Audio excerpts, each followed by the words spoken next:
Top Gear, it's the last show of the series, but what a series it's been. We've scaled the Andes, we've raced a fighter jet, and we've strapped Fred in a car and thrown him off a dam. Couldn't have gone better, folks, let me tell And you. it could have gone better for you. You bought the worst car in the history of Top Gear, and you made the worst off-roader in the history of anything. True. You've not been the same since we dressed you as a dinosaur and threw golf balls at you. That was a... Anyhow, tonight we are going out in a blaze of flashing blue lights. We've got police, we've got fire, we've got the ambulance service. Are you doing another bunch, yeah? Oh no, tonight we've got the emergency services showdown. Oh, yes, we have. But before that, there's a new 600 horsepower performance car out. And I'd had enough of Harry snaffling all the shiny new stuff, so I went to take a look for myself.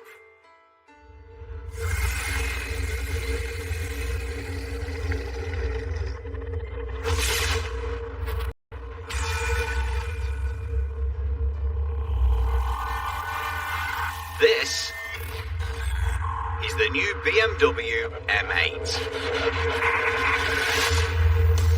And at over £120,000, this competition version is the most expensive car that BMW's legendary M division has ever made. Which means it should be pretty special.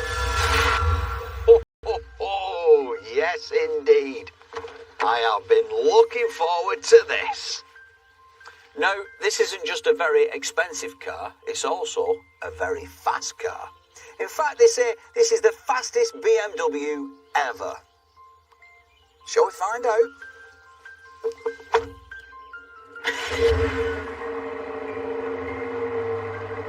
Nice.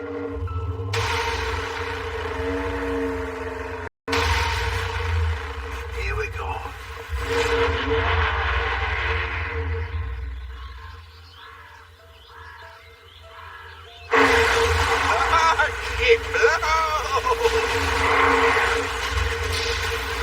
It's got a 4.4 litre V8 engine that gives you 616 brake horsepower. It'll do 0 to 60 in just over 3 seconds, and it just keeps going all the way up to 189 miles per hour. BMW, you've lost your minds.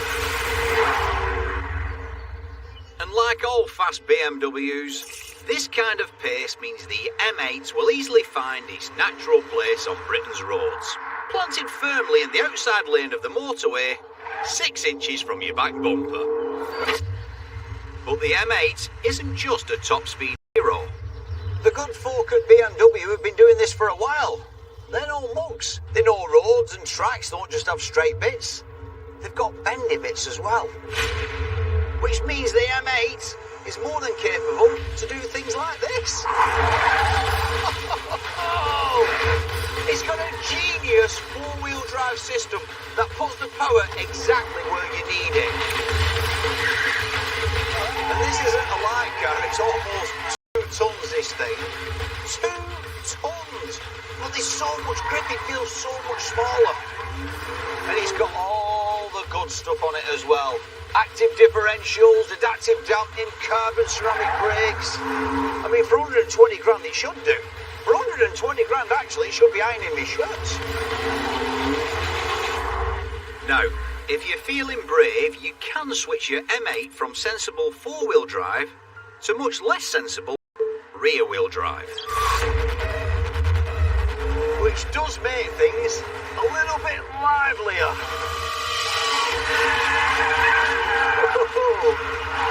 Turns out 600 brake horsepower isn't that easy to control.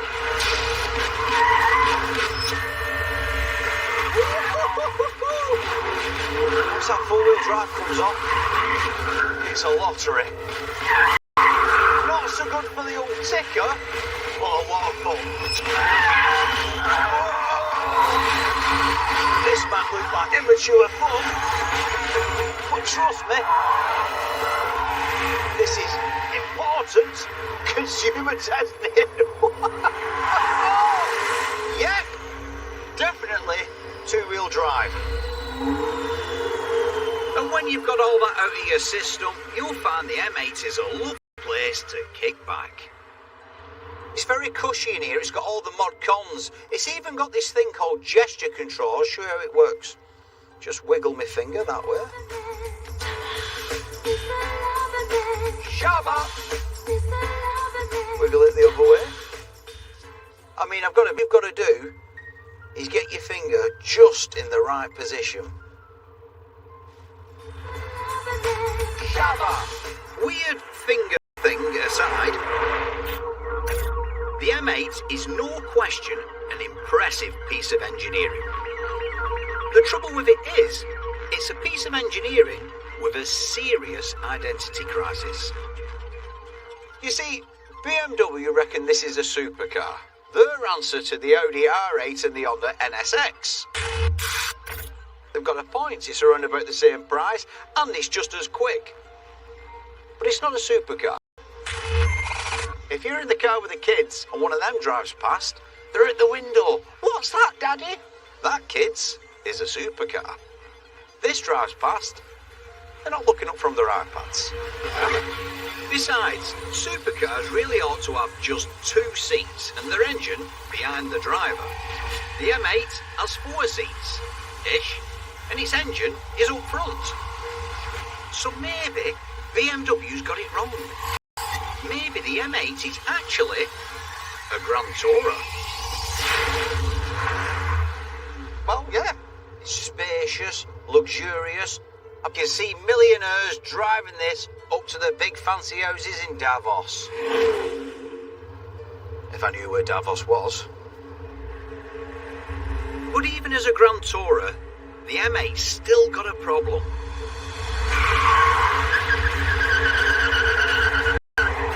Because for around about the same money, you could have one of these. An Aston Martin DB11 or a Bentley Continental.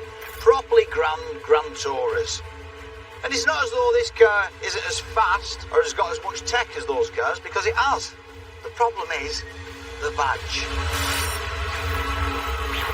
For over £100,000, are you going to choose a BMW over a Bentley or an Aston?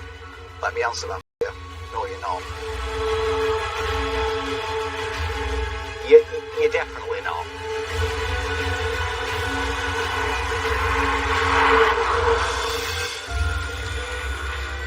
Don't get me wrong, this is a good car. It just doesn't add up. I mean, surely, if they dropped the whole supercar thing and just took the engine and all the four-wheel drive bits out of this and dropped it into something a little bit bigger and a little bit more practical and a lot cheaper, then surely that'd be a proper car. In fact, that is a proper car. The BMW M5. 5 bits, but this has got space for 5 and it's 20 grand cheaper. It's a no-brainer. If you want one of these, get yourself one of these. Another McGuinness money-saving tip. Thank me later, world.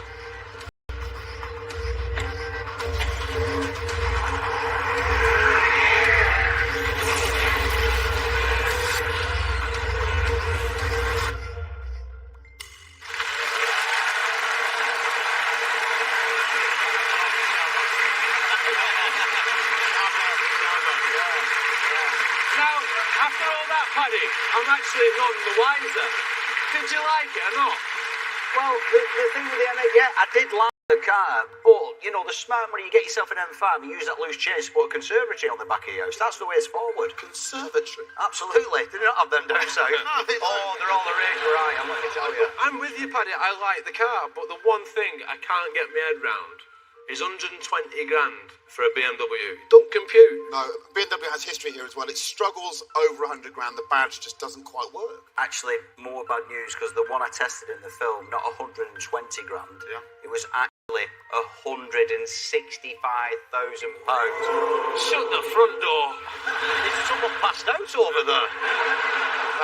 That's a lot. That is ridiculous. All right, well, price aside, it's now time to find out how fast it went round our track. Paddy, how surprised will you be if it's near the top? Well, not really. I mean, the car is an absolute beast, so it won't be surprising me if it's up there. It's just a beast dressed in Colin from Account's clothing.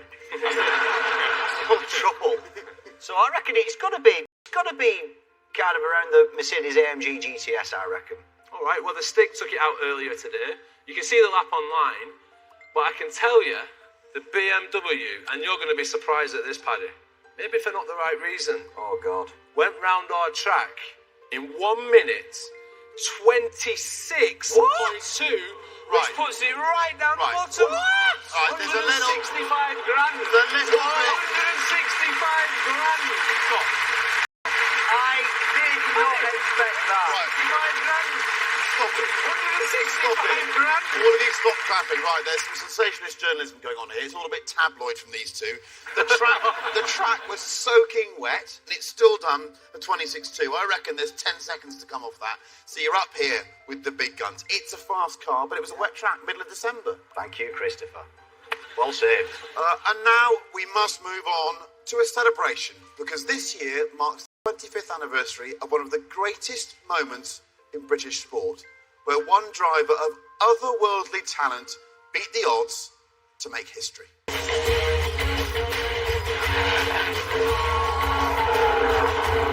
And the World Rally Championship is rocking. Some of the coolest cars in motorsport battling it out on mud, snow, ice and gravel.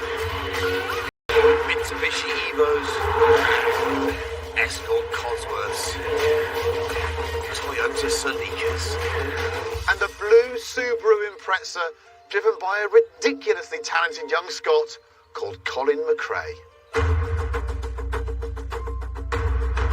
Whenever you went to watch Colin on a rally, you knew that you were going to get to see something spectacular. You know, he'd always be the highest and the furthest on the jump. Whatever the circumstances, he was going flat out. The new kid on the block had already gained a reputation for going hard or going home. He was a do-or-die driver, you know, he would go for it. Was there a threat, Colin? Nah, he's not a threat yet, he's too young, inexperienced. You won't let me have a quick in the car? He used to have some spectacular accidents, but hell, he was fast. Colin was never more than a few days away from another crash.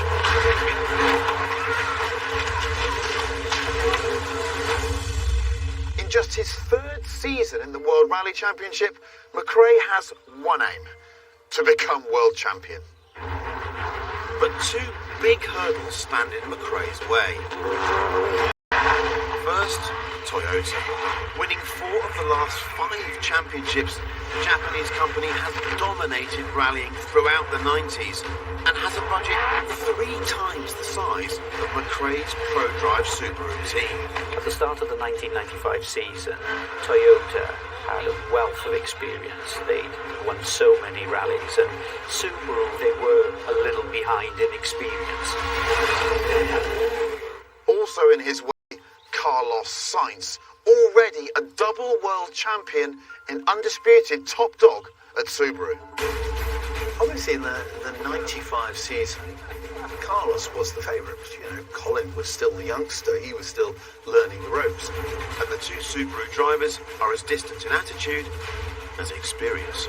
Carlos would work all day long. He'd be there first time in the morning, he'd be there at the end of the afternoon, and Colin would get in the car at 4 o'clock in the afternoon, 5 o'clock in the afternoon, drive it once, said, yeah, that'll do for me, don't you worry about it, and off he'd go home. Perfectly set up for one of the most exciting motorsport seasons ever. The season starts madly for McRae. At the first rally in Monte Carlo, he crashes out, letting Sainz take the win. Then, in Sweden, engine failure forces him to retire. While in Portugal, Sainz wins again, with McRae back in third. By Corsica, with Toyota taking the dominant win, Sainz sits at the top of the championship. And 4 races down, with no wins on the board, Colin is on the ropes. McRae is now 30 points behind in the championship. Halfway through the season, not even his own team thinks he has a shot at the title. I don't really think that we imagined Colin was the championship contender. It's probably the end of any championship aspiration. So we're now clearly in a mindset of take each rally as it comes. But McRae isn't giving up that easily.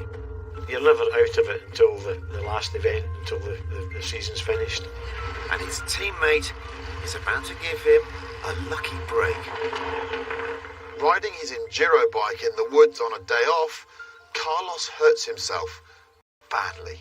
I fell off the bike and I have really a serious injury, really very.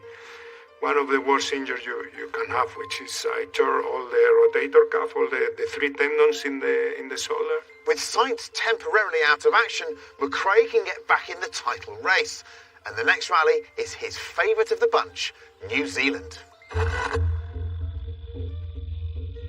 New Zealand was always one of Colin's favourite rallies. I don't know what it was about it, but nobody could get anywhere near it.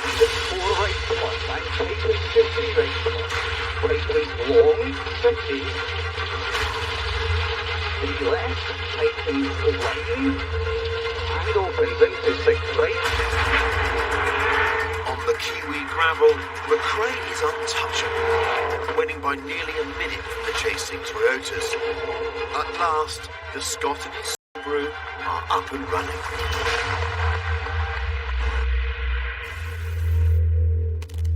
His good fortune is short-lived though, because at the next rally in Australia, Sainz is back. I really fight like crazy to recover, every day. I remember long days. I was only focused, only focused in recovery. And worse still, of pace. The stage started with a drag race, 2 cars at a time, over about 250 metres. The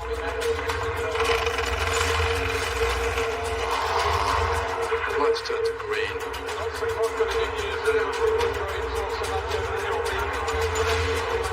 And after 200 metres, the Toyota is 2 car lengths ahead. I can remember David Richards giving me a hard time. How can our engine be so rubbish? And me saying, our engine can't be that rubbish. There's got to be another explanation. At the next race in Catalonia, with Toyota now at the top of the leaderboard and in pole position to win the championship, the answer emerges. We're getting now down to the last 2 events, so championship critical now. Toyota could win the World Championship.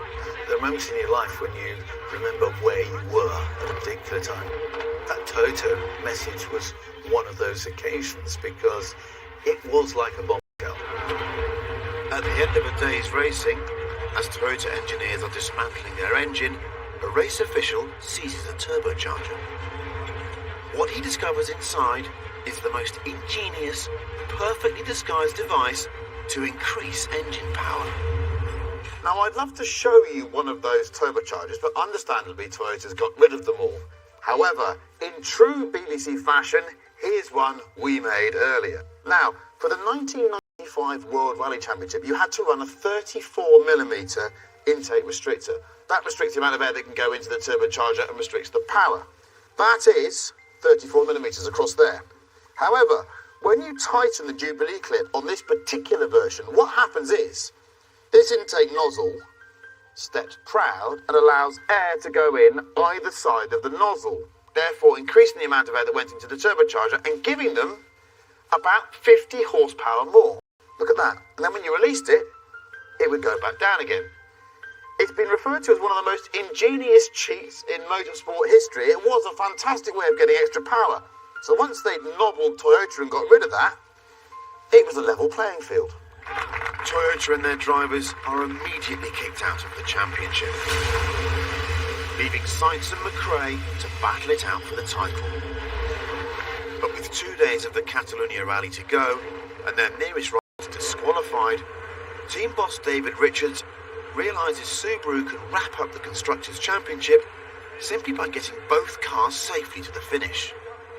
So he tells his drivers, OK, you can race until the end of the day, but tomorrow you hold position. No racing. It's team orders. Whoever's in the lead tonight wins the rally. That day, Both Subaru drivers give it everything.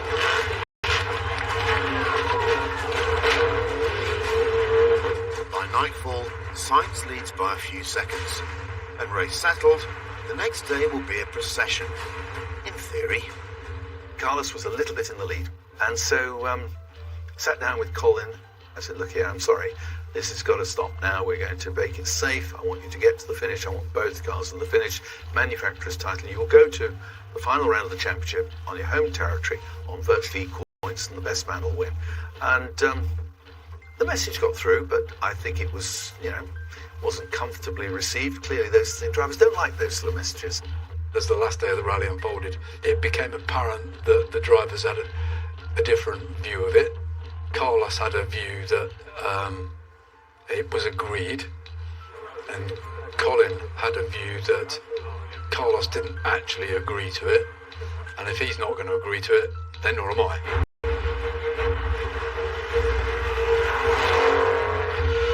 Believing Sainz is also racing flat out, McRae sets a series of blistering times on the final day. From sort of 20 seconds, 30 seconds down, whatever it was, he quietly inches away and then goes into the lead. I mean, this is not according to the plan. Radio, get people to slow him down, get a message to him. The last stage, he has to slow down. Subaru mechanics line the road, trying to slow McRae down.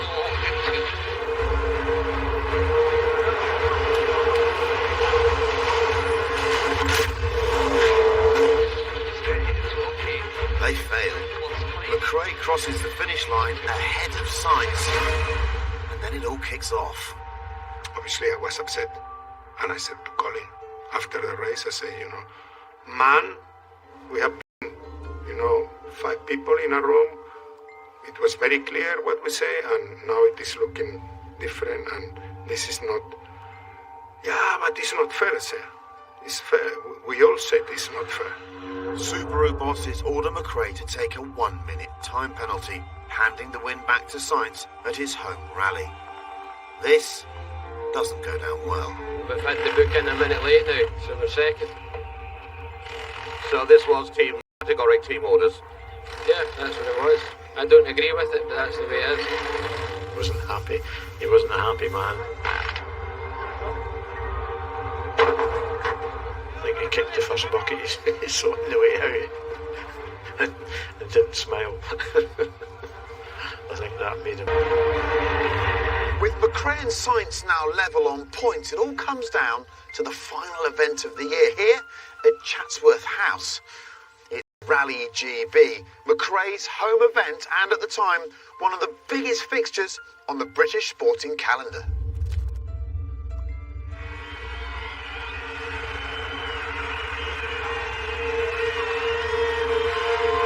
The atmosphere was just unbelievable. There were crowds everywhere, and there were people waving flags. It was mind-boggling, the people that came.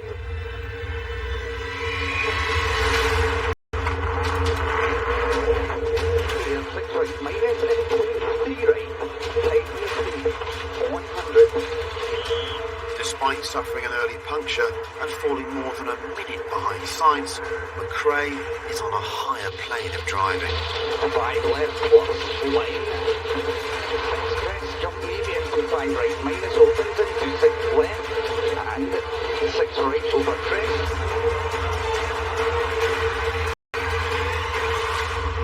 I remember Carlos coming in and said that time is not real, it's not possible. McRae is imperious, carving seconds out of Sainz on every stage. When Sainz smashes his radiator on Chatsworth's infamous water splash, McRae pounces and takes the lead.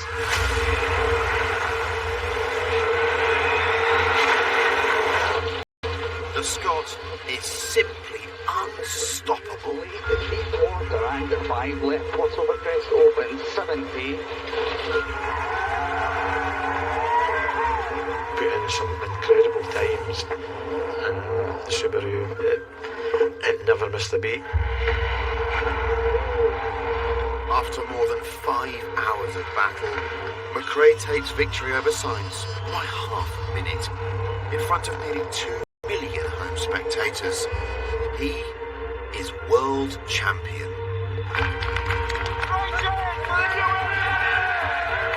I can always remember when we came out of the car and said, the world's a big place and I'm champion.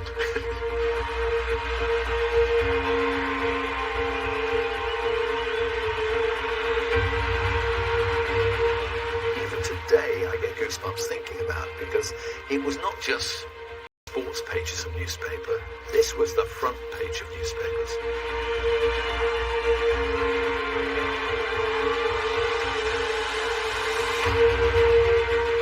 It was just tears and He had become Britain's first World Rally champion, the youngest ever driver to win the championship.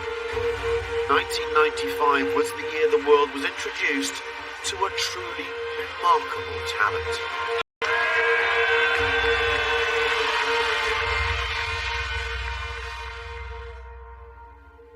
A remarkable talent that the world tragically lost too soon. 12 years later, at the age of just 39, Colin McRae died. I can remember. I don't want to talk about it.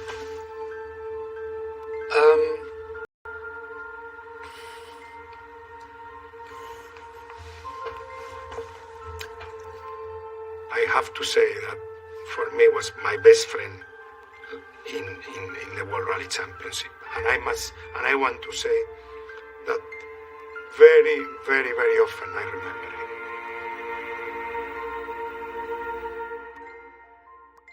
For me, Colin McRae in an Impreza, well, that's rallying.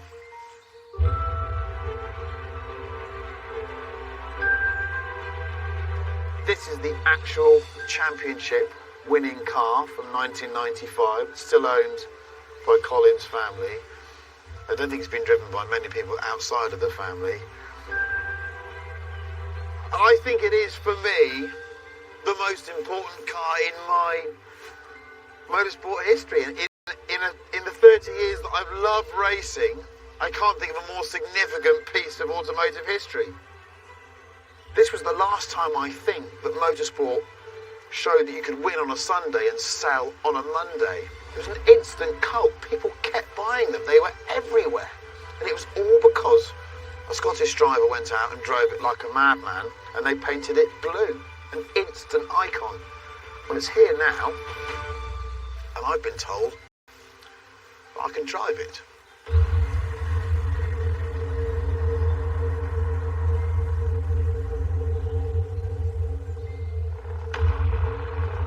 So, they say never meet your heroes.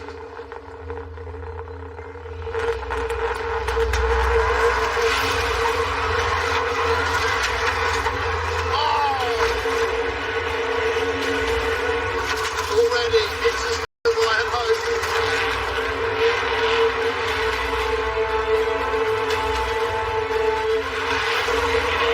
The steering is so...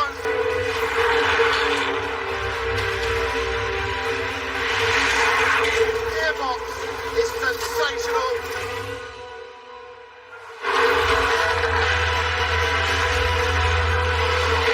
Oh, the traction, it's so short wheelbase that it's just agile. I want one of these.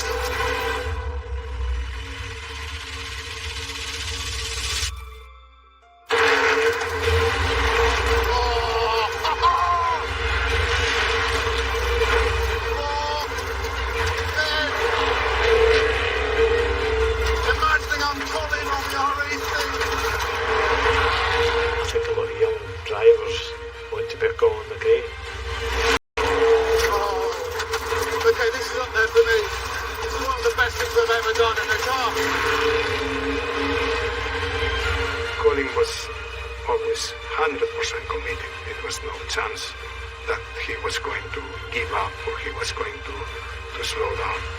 I mean, you wonder what he'd be doing now. You could guarantee it'd be something to do with four wheels.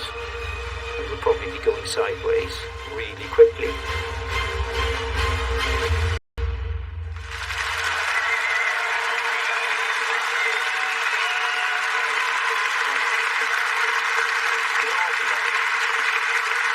Colin McRae, what an absolute legend.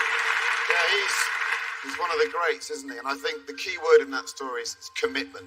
You just knew he was always flat out, regardless of consequences, and it made the car so exciting to watch.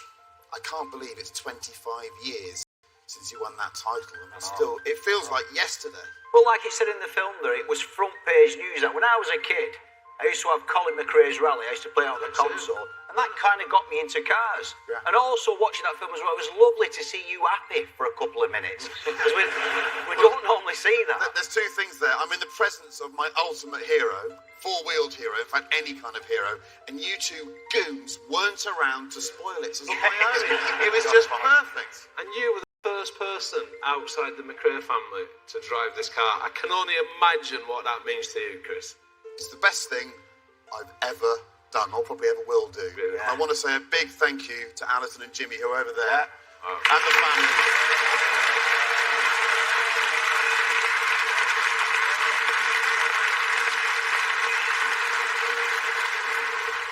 Lovely stuff. And now it's time to meet our studio guest, who tonight is comedian Tom Allen.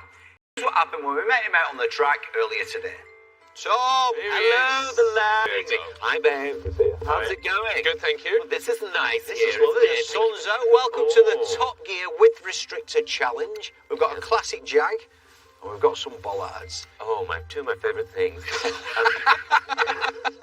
Very simple challenge this. It's just basically what speed you leave the bollards at. Okay, now the series record is 110 miles per hour, set by Lawrence Fox, so pretty fast. How do you think you're going to do? I want 112 at least. Oh, yes, Tom. Just two miles an hour faster. Now, you've got to pick someone to go into the car. You can pick anyone you like. Who would you like to go in with you? Freddie. Oh, thank I'll you, go Tom. with Freddie, because I love the tennis. And Right, okay. Come on, Get then. yourself in. You drive fast.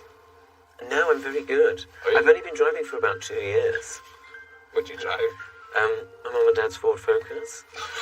3, 2, 1. Right, so on this floor, go on. Oh, you know, they're quite revvy. This could be up there. The key is, Tom, do not let off that accelerator. Okay. We're up to 70 already. I reckon we can do this, Tom. Come on, Tom. They're giving it some, mate. He's giving you some beans here. Not leaving much on the table, is he? Don't we go. make me nervous, Freddie. No, it's a bit further over. See, we're going through these ones here. Just straighten up a little bit. 100 already. 101. Don't let up. Don't let up. Tom.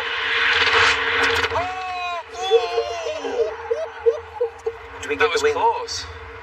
That was good, right? That's not a wing mirror, is it? That's a bit of. Is that a bit of Fred's tooth? That's.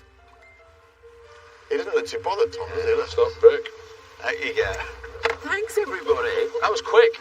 That was quick. It was Very quick. quick, very quick. At one Really point, though, quick, I was right? coming in this bit, and half the car was pointing at the bollard. You had a bit of a correction at the end, didn't Well, you? you said don't steer, though.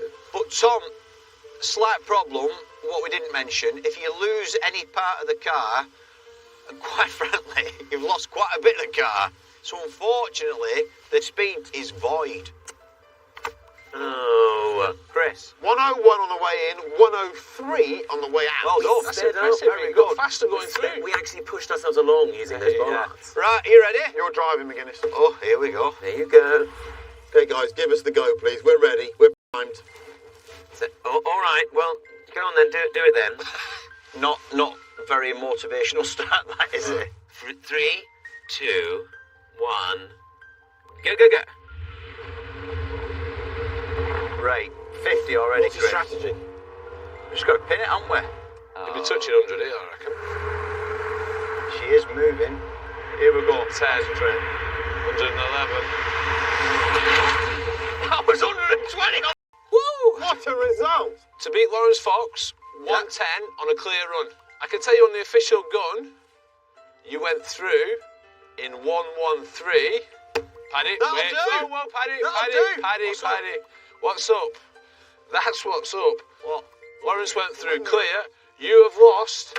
Oh. So, you do beat Tom today, But unfortunately, Paddy, you've not got the Top Gear record. It's a clear run. It's still owned by Warren Stokes.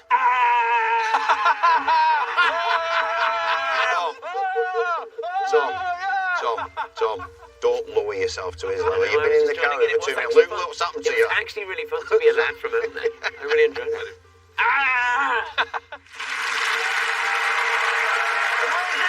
Give it up for Tom Allen!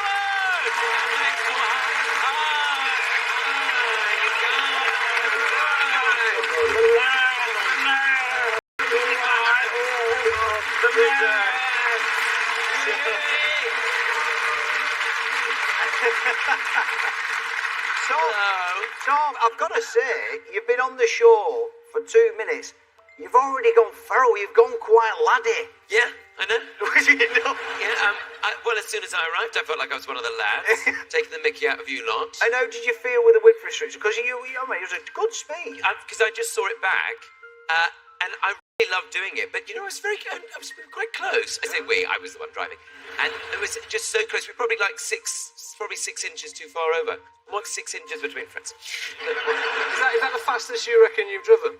Definitely. Well, I only passed my test 2 years ago. Yeah, you're quite late to driving. Well, new, you might say, yeah. Right. I was always so underconfident, I thought I'll never be able to do it. Yeah. And then I learned to drive, but I'm always very diligent about driving within the speed limit. I don't like to break the rules. I'm always scared that I'll go to prison or something. Did you pick it up pretty quickly? Because I know your parents are involved. Your dad used to sell cars. My dad used to be a car salesman, Yeah. and then before he retired, he was a coach driver. So one way or another, he's always been driving in the family. Right, so okay. we always had like the newest Nissan Primera, for example.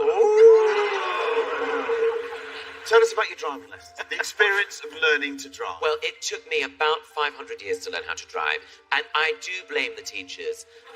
And I'm quite a nervous driver. Like, I do like to have the seat quite close to the steering wheel because it's important, isn't Yes, it? I noticed that. The closer to the windshield, the closer to God. Yeah. And literally, I think. But the way I drive, and as well, I had several. It's quite an interesting experience, isn't it, when you learn to drive? And I'd have these moments where I'd be with one driving instructor who'd tell me a lot about her life, and she'd be like, "Oh, well, my husband left me." So it's quite harrowing. Did you pass first time? I did pass the first time after 2 practice tests. So and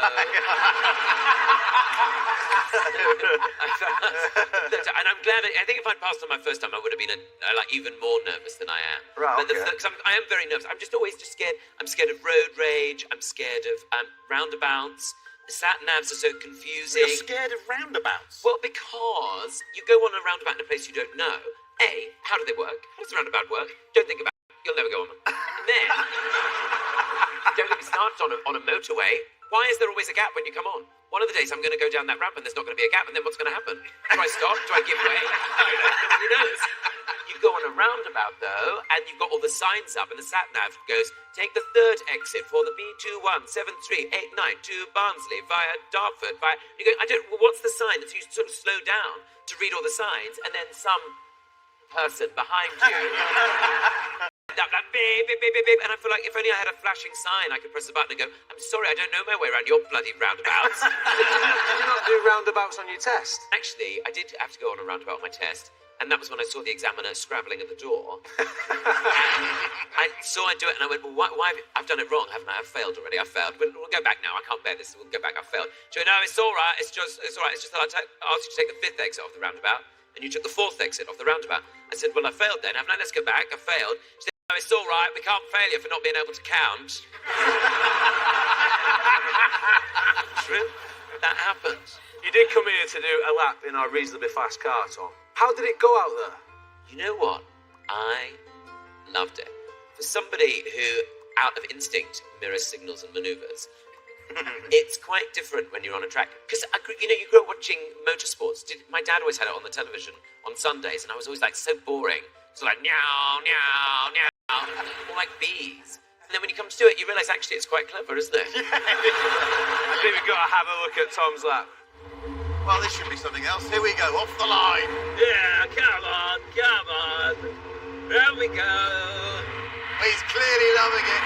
And he's using all the revs as well. That's good entry speed. It's a damp track, don't forget. Not the easiest conditions. Carrying good speed there, Tom. Bit of intervention from the electronics. Saved. Yes. Very calm, very calm. Now this is a tricky direction change into Chicago. It's so thrilling. I didn't know life could be like this. Finally, I'm alive. I'm alive. This looks good. This looks... Oh, that's a bit wide there. If I couldn't do something, I'd get terrible tantrums, stamp my feet and everything. The follow through. Pretty good speed now. Through the tables, how we check your speed and commitment. No one likes being made to think they can't do something. What's so exciting, so thrilling? So you realise you can do it. You can, Tom, you can. You're just one of the lads, really. Really nasty surface change here. The grip falls away from you. The car slides. Yes, come on, come on, come on. Gonna do it. Through Gambon. No. I pressed the wrong one at the end. And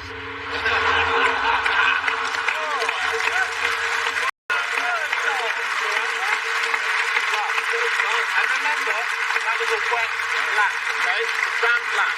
That was damp, right? Yeah, it was damp. You look relaxed. I loved it. It's so thrilling. I mean, you just start talking to yourself in a kind of, it is like an epiphany, because in another sense, it might be the last thing you say. So, but it's really exciting to know that you can go really fast and to go I can control a car. Yeah. I can do this. Where would you like to be? Where you want to beat? I would like to. Oh, I like Gregory Porter. I'd like to be near him. Yeah? My mum and dad have got all his albums, so that would be nice. But I don't know because I know I did slow down a bit, so I think I might have lost a bit of speed there. Looks tight, eh? Yeah, we're good. Okay. Are you ready, Tom? Yeah. I mean, I don't think I've done Okay, that Tom Allen. I can tell you went round in 1 minute. Oh, it's not Gregory Porter. 50. 151.1, but in the damp. In the damp. Which puts you just above John Conjo.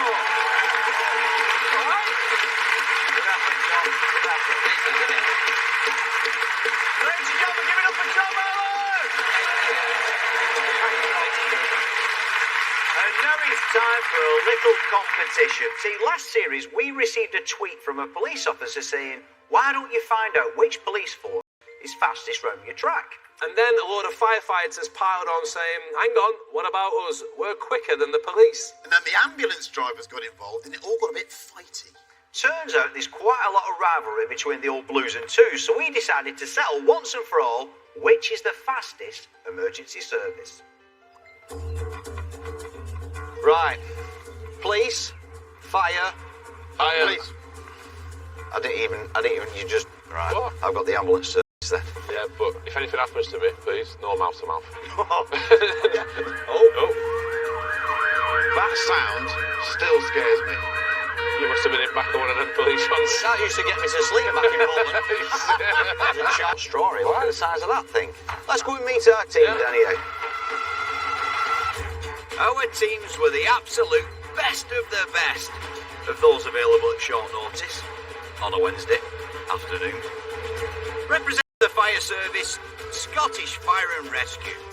Representing the police, Surrey Police.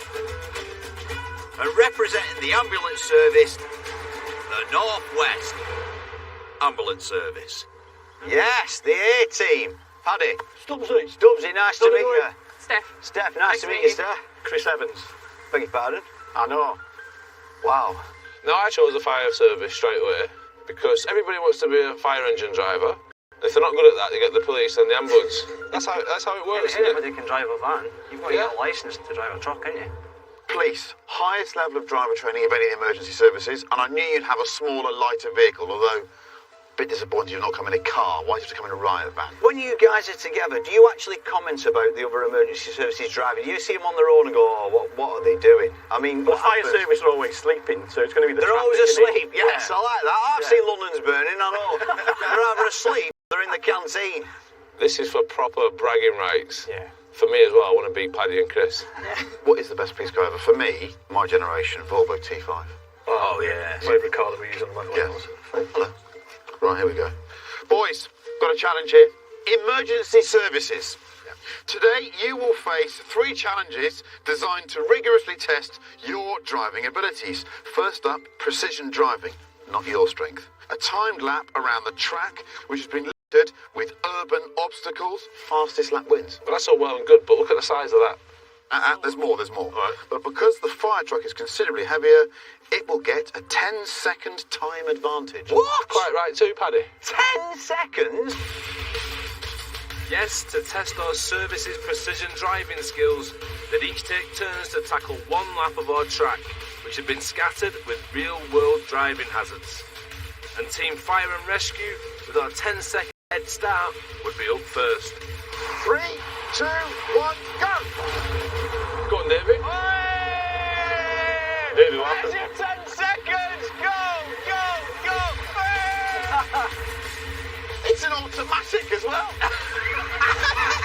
First up, coming the slalom, they're quite tight in between the... Oh man, they're surprisingly agile, these. Bloody hell, he was confident through there. He's really chucking it about. Look at him. Here we go. Whoa! Gotta get that back out. Get that back out. So it's a... Tyre wall. He just bashed the tyres out of the way, won't he? Oh, he's gone. He's going for it all. Look at him bouncing about. Here is the width restrictor. I don't know if we're going to fit through this. You could easily be off here. You could easily be off here. And then the last turn, right round to the left. This is the one. This is Say, the oh, one. we're going round. Go, go, go!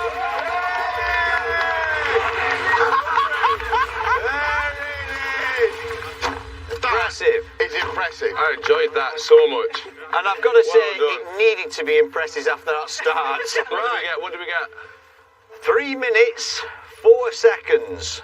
But we're going to knock 10 seconds off that. 2 minutes 54. Can we just confirm that it's an automatic as well? So all you have to do is put it in D. I was driving that in gears. Were you? So it's got an auto shift pre-selector, box, is it? so I was using it to restrict the gears in the corners. Did you restrict your own start? Pretty much. Right, who's up next? Who's going? Me. Right, good luck. It was time for my new friends in Surrey Police to show what they were made of. 3, 2, 1, go! Oh, smooth and start, Dave. It's eye-sided and it's very light. I reckon he might go over. Good work. Bean. Much faster. Faster? Yeah, definitely. That's it. I've wanted to do this with crystals all my life. 4th gear, straight through it. For the Queen. Full gas now. Good work. With restrictor. Look at this accuracy. Oh, seamless. Oh, he's done well done. Here it comes.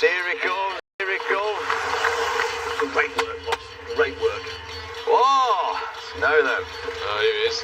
Very well done indeed. Impressive. In these conditions, 2:54 to beat. Yes. You did it in 2:38. Smashed it. Off you go. Smashed it. Off you go. That was the good news. The bad news is I'm going to have to do a citizen's arrest for speeding. Come on, son.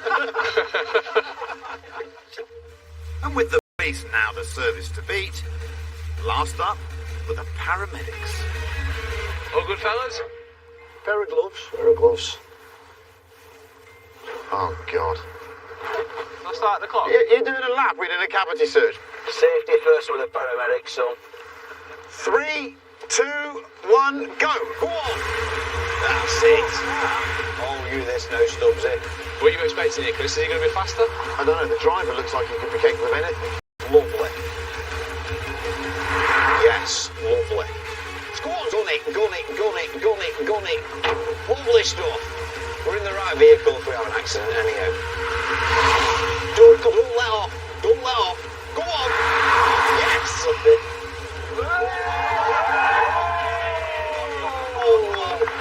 Yes.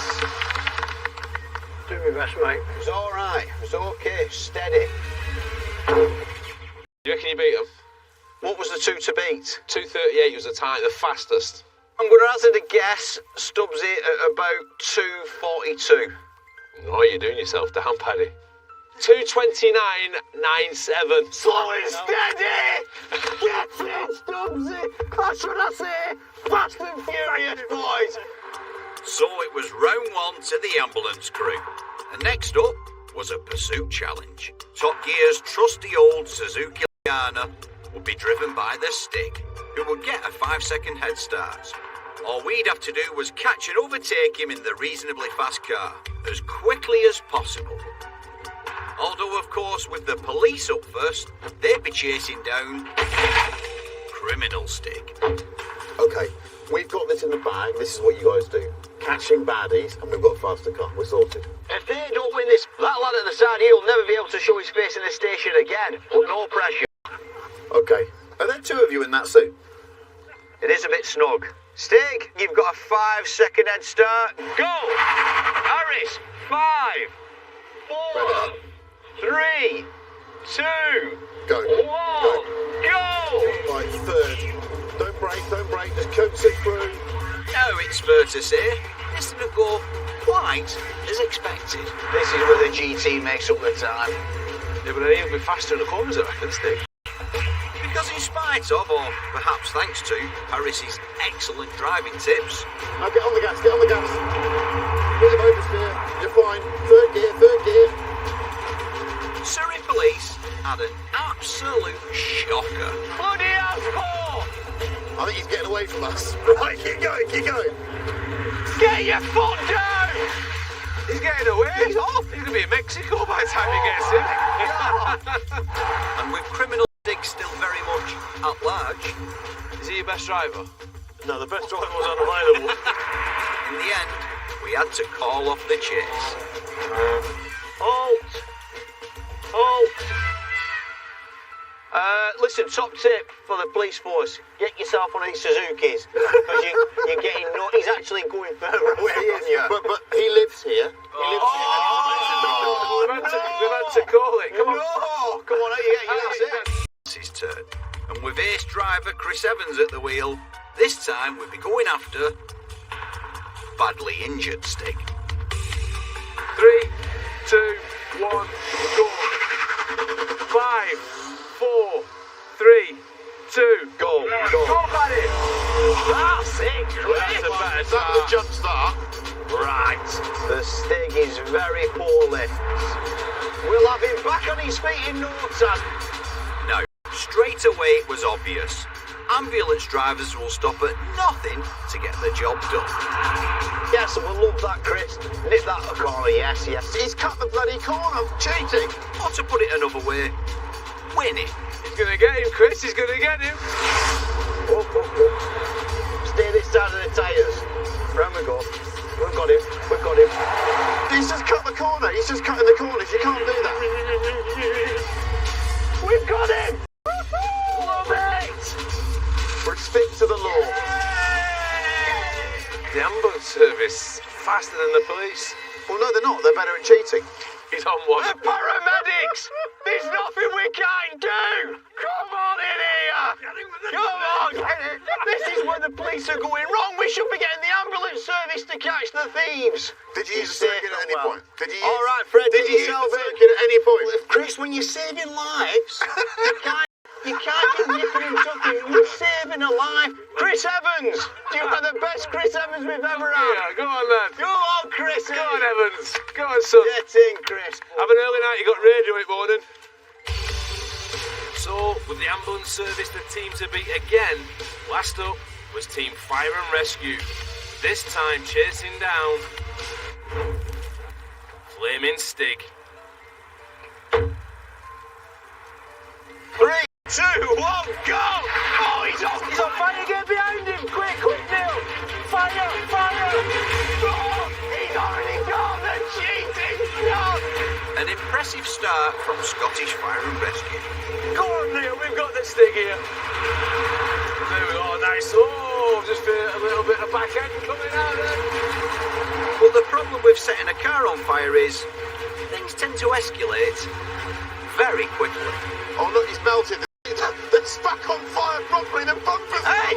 We might actually need the ambulance service in a minute because he's still on fire. Despite Neil doing everything he could to catch up to the blaze, with Flaming Stig knowing very real danger, we were forced to stop the pursuit. He's properly on fire! And Team Fire... That's a way for the ambulance service again! Suffice to say, my team was flying.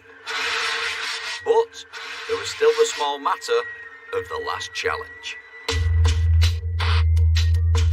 Yes, to test our emergency services communication and teamwork, they'd now be competing in Top Gear's favourite motorsport, figure of 8 chain car racing. Harris, Flintoff and I would each be in charge of the brakes in our team's rear cars, while up front, our Blues and Twos teammates would take care of the steering and acceleration. Most laps in 10 minutes wins, and to spice things up, the producers had also invited along Stig and his reprobate teenage cousins. Should be lively. Let's go! Go, go, go! Go on, Steph. Now, things started out gently enough. Look at that. Police officer of the law, being sensible. Go, Kerry, go, go! But it wasn't long before the ambulance service started to show their class.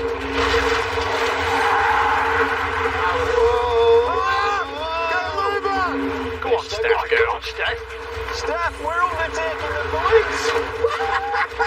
Yes, 4 minutes in, and once again, it was Team Ambulance laying down the gauntlet. And with the Asbo sticks making life difficult for the police,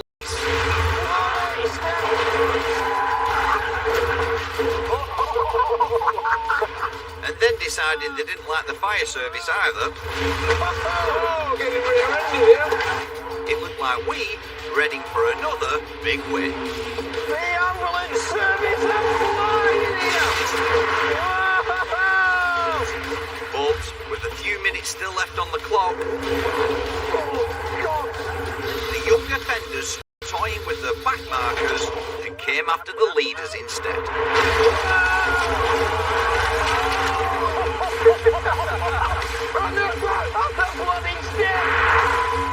The police and fire service were on the charge. And now it'd just be a good old-fashioned brawl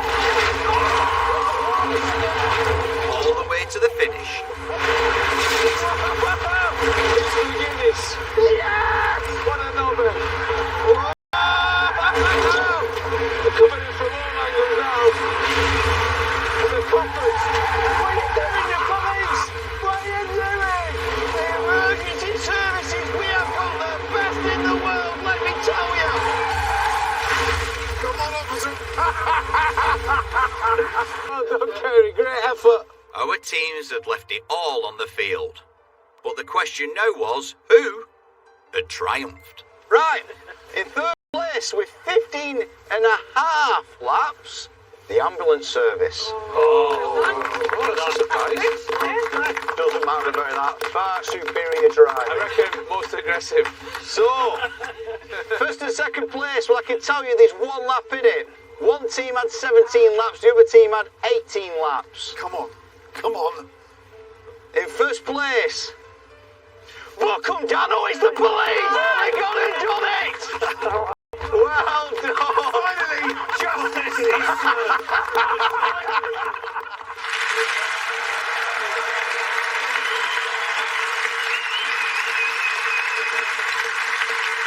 I genuinely think all disputes should be settled with chain car racing. Agreed. You can forget Judge Rinn and just strap a couple of cars together and crash it out all day long. Yeah, ladies and gentlemen, let's have a massive round of applause for our amazing emergency services.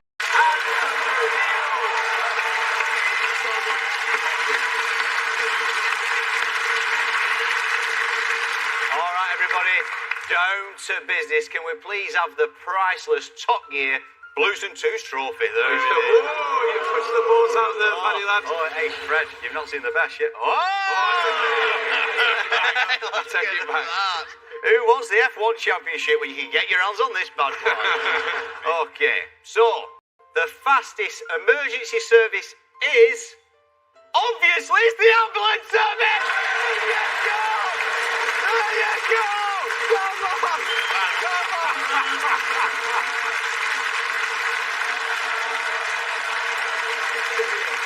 And that's the end of this series. We've had an amazing time and we hope you've enjoyed it too. We'll be back later on in the year. Thank you so much for watching. Good night! And there are more episodes of Top Gear streaming now on BBC iPlayer. But if your need for speed hasn't quite been sated, how about a race across the world? The adventure begins next Sunday at 8. Next tonight, time to find out which couple goes back to their daily grind and which begins a new life in the tranquility of the wilderness.